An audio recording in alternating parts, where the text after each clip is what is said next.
বিসমিল্লাহির রহমানির রহিম। ঘুরি ফিরি আমার দেশ, কত সুন্দর বাংলাদেশ।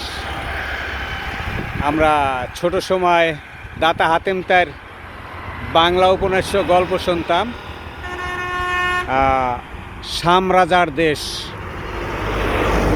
সম্ভবত সে গল্পের উপন্যাসের যে জায়গাগুলি এগুলি এই সমস্ত বাংলাদেশ মিয়ানমার অঞ্চলে বিস্তৃত অঞ্চলটাকেই আসলে মূলত শাম রাজার দেশ হিসাবে বোঝানো হয়েছে।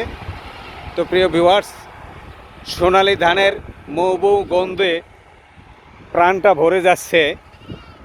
তো আজকে একটু মেঘলা, বৈশাখ মাস, পয়লা বৈশাখ গেছে কত তারিখে? 14 তারিখে, আজকে 21 তারিখ।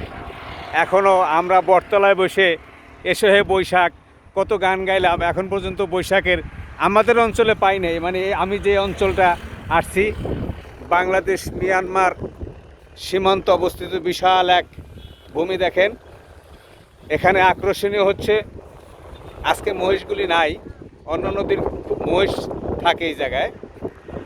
আর এখানে আকর্ষণীয় হয়েছে যে এখানে যে চিংড়ির ঘেরগুলি আছে, এই সাইডে চিংড়ি মাছের ঘের, এই সাইডের আপনার ধানের ক্ষেত।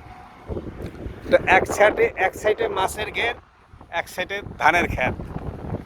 তো এখানে আমাদের যেহেতু আমরা এনার্জি পাওয়ার আমাদের একটু কম, আমাদের এনার্জি শক্তিটা নাই বললেই চলে। জ্বালানি খাতগুলি আমরা বিভিন্ন উপায়ে এই যে বিদ্যুৎ উৎপাদন করতেছি আমরা গ্যাস দিয়া, কয়লা দিয়া, তারপরে শেষে আপনার ডিজেল দিয়া।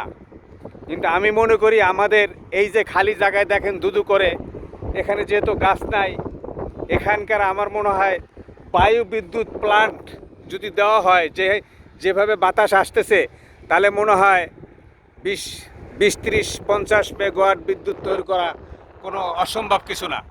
তা আমি বিশেষ করে সরকারের কাছে আমি দাবি করি এবং আহ্বান করি যে এই সমস্ত খালি জায়গায় সীমান্তবর্তী যে সমস্ত অঞ্চল আছে, কিছু কিছু গাছ এবং বায়ু বিদ্যুতের যে প্ল্যান, এগুলি গ্রহণ করলে অত্যন্ত পক্ষে আমাদের যে জ্বালানি চিন্তা থাকতো সবসময়, যেভাবে যুদ্ধ অবস্থা বিরাজ করতেছে, এতে কিছুটা হলেও সাশ্রয় হবে।